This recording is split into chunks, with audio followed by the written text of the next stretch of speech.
স্বামী স্ত্রীর সংসারের তিনটি কথা আত্মীয় স্বজনদের কাছেও কখনো বলা উচিত নয়। এতে লাভের চেয়ে ক্ষতির পরিমাণে অনেক বেশি হয়ে থাকে।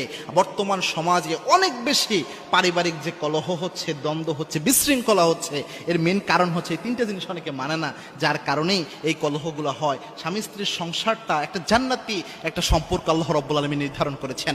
মাওয়াদ্দাতু ওয়া রাহমা, আল্লাহ রাব্বুল আলামিন এটাকে সবচেয়ে সুখের এবং মহাব্বতের কথা বলেছেন।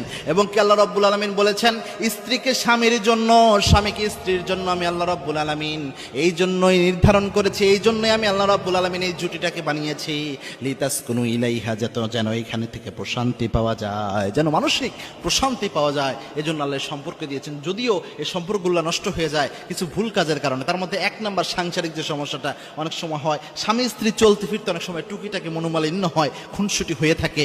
এই জিনিসগুলোতে যখন আপনি আপনার আত্মীয় স্বজনদের কাছে শেয়ার করবেন, তাদের মাথায় কিন্তু এই জিনিসটা থাকবে যে এই সমস্যাটা তাদের দুজনের মধ্যে চলতেছে। তখন আত্মীয় স্বজনের অনেক সময় আচরণটা ওই অনুযায়ী হয়। অনেক বোকা ভাইরা যে কাজটা করেন, বোকা স্বামীরা যে কাজটা করেন, স্ত্রীর ছোট ছোট দোষগুলোও নিজের পরিবারের মানুষদের কাছে বলে ফেলে, যার কারণে ওই স্ত্রীর কোনো মূল্য ওই পরিবারে থাকে না। মনে রাখবেন, যে স্বামীর কাছে তার স্ত্রীর মূল্য নাই, ওই স্বামীর পরিবারও কিন্তু ওই স্ত্রীকে মূল্যায়ন করতে পারে না, ওই মেয়েটাকে মূল্যায়ন করতে পারে না। সুতরাং এই ছোট্ট ছোট্ট বিষয়গুলো, স্বামী স্ত্রীর মধ্যে যে জিনিসগুলো হয়ে থাকে,